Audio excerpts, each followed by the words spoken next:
ইতিমধ্যে সামাজিক যোগাযোগ মাধ্যমে সাব্বির রহমানকে নিয়ে একটাই গুঞ্জন, আর সেটা হচ্ছে তামিম ইকবালের সঙ্গে বিবাদে জড়িয়ে পড়েছিলেন তিনি। যেখানে আমরা মাঠে দেখেছি তামিম ইকবাল সাব্বির রহমানকে খুব বাজেভাবে গালি দিয়েছিলেন।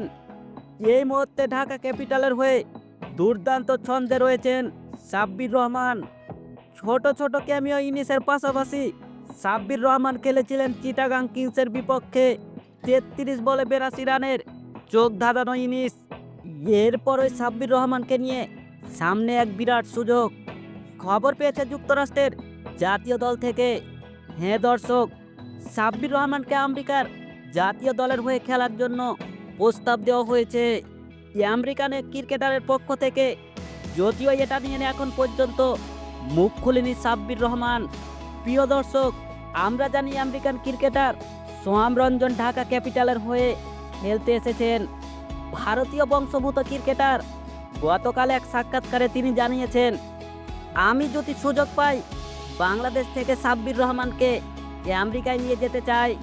তার ব্যাটিং করাটা দুর্দান্ত, সে খেলাটা খুব ভালোভাবে আয়ত্ত করতে পারে, কঠোর পরিশ্রম করতে জানে, সে খুব বড় মনের মানুষ।